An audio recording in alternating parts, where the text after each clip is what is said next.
La lectura que me tocó exponer fue un ensayo escrito en el 2010 por Carles Feixay llamado Culturas juveniles como perspectiva para analizar juventudes, 1993 a 2018.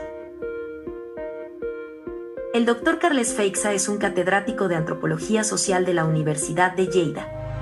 Ha sido profesor visitante en diferentes países de Europa y América, se ha especializado en el estudio de las culturas juveniles, llevando a cabo investigaciones sobre el terreno de Cataluña y México.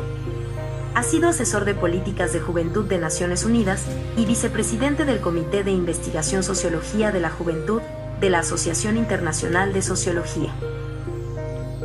En el texto se realiza un recorrido histórico acerca de los estudios sobre las culturas juveniles en Latinoamérica en las últimas 2 décadas, mediante una revisión bibliográfica, y con el objetivo de establecer una conexión entre la evolución de los estudios sobre las culturas juveniles de estas regiones, con la trayectoria del propio autor. La generación de las tribus. Esta nominación surge para referirse a la proliferación de multiculturas juveniles que han nacido de una cultura de consumo o de márgenes contraculturales. Vivir la juventud ya no es transitar de la naturaleza a la cultura, ni resistirse a la adultez, sino más bien experimentar un destino que puede ser incierto. Haciendo un paréntesis, considero que la cultura como concepto es el cúmulo o conjunto de tradiciones, costumbres e ideas que caracterizan a una región geográfica, un pueblo, una época o clase social, mientras que las subculturas o tribus urbanas se definen como pequeños grupos, generalmente formados por jóvenes que no se identifican con la cultura predominante. Sin embargo, este concepto no debe tomarse de una manera inflexible o radical. Las personas asociadas a subculturas se distinguen por su estética, comportamiento, creencias, ideologías o hasta modificaciones corporales. Surgen poco después de la Segunda Guerra Mundial, aunque hay obras que hacen alusión a este tipo de grupos desde 1928. A partir de este momento histórico y hasta nuestros días, surgen varios autores que las analizan, retratan o críticas a través de sus textos como Subcultura, de Dicket Vige, El laberinto de la soledad, de Octavio Paz, e Indies Hipster, de Víctor Lenore, por mencionar algunos. Así también, las subculturas han sido motivo de estudio desde hace mucho por escuelas especializadas en sociología, como la Escuela de Chicago y el Centro de Estudios de Cultura Contemporánea de la Universidad de Birmingham, Inglaterra. Algunas culturas derivadas del siglo XX son rockers, mood, hippies, disco, punk, skinhead, rockeros, raperos y heavies. En México podemos mencionar una extensa variedad de estas subculturas, algunas se niegan a desaparecer y muchas otras se han adoptado de otras partes del mundo.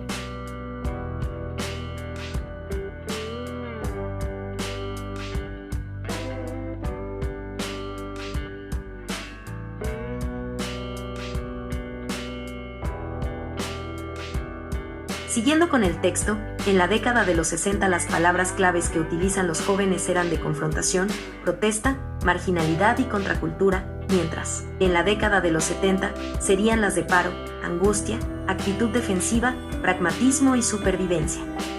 La década de los 80 se vivieron intensas crisis económicas denominando a esta etapa la década perdida.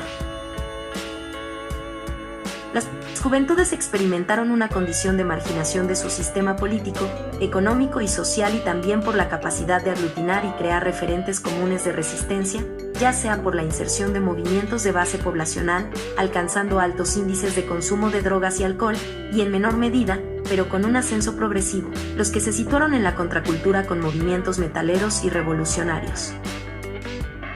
Existió un desajuste estructural entre el sistema educativo y el laboral, provocando que los jóvenes se incorporaron al mundo adulto. Esto se vio agudizado por el capitalismo dependiente y por las crisis nacionales. Los estudios socioculturales en América Latina hasta 1985 habían ignorado la dimensión generacional. A inicio del siglo XXI, la juventud salió marcada como problema social, en donde se mostraba apática a las cuestiones políticas y su comportamiento futuro representaba una incógnita. La reflexión sobre los jóvenes en los países latinoamericanos comenzó a trasladarse al campo de las bandas y las culturas juveniles. Es por ello que se comenzaron a plantear reflexiones teóricas e históricas, basándose en estudios de campo sobre las culturas juveniles que eran estudiadas por nuevos investigadores. Fue así que comenzaron a ocupar estos estudios un lugar importante en los debates de las ciencias sociales. La última generación del siglo XX se bautizó con el término de generación X y en el siglo XXI como generación arroba.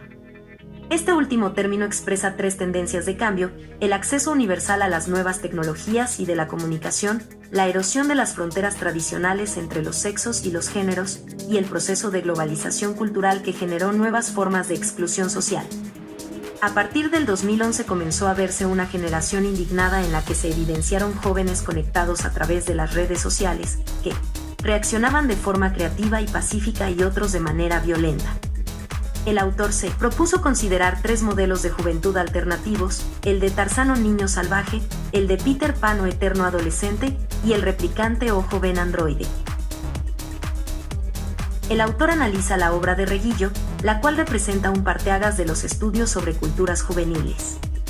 La misma integró su experiencia de estudio con grupos juveniles de diferentes países, incorporando una etnografía sobre las pandillas juveniles en Guadalajara, México, enfocándose en las formas de comunicación callejera.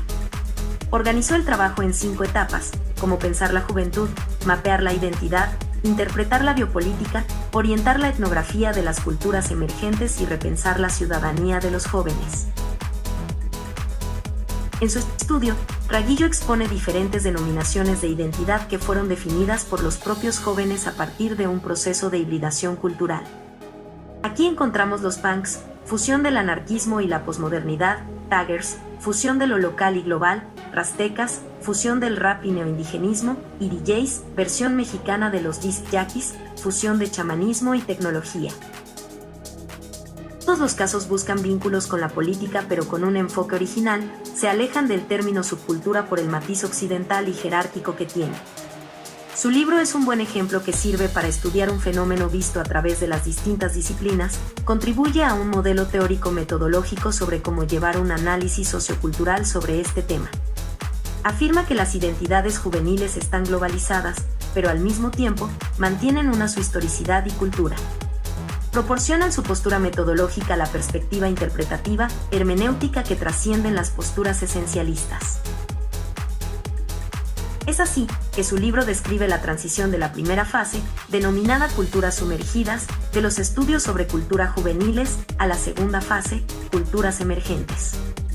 En conjunto con Reguillo, entraron en una tercera fase en donde las culturas juveniles ya no son consideradas emergentes sino emergidas, y esto explica el boom de estos estudios en los países latinoamericanos. Han transitado de cultura juveniles a políticas a cultura juveniles políticas, en donde existe un esfuerzo por comprender las culturas juveniles y convertirlas en el eje de las políticas públicas. Es por ello que una de las funciones de las políticas de juventud es incorporar las voces de las juventudes al debate público, renovando la cultura democrática y construyendo la ciudadanía del presente siglo. Para terminar, les dejo un resumen de las diferentes maneras en que podemos vivir la juventud.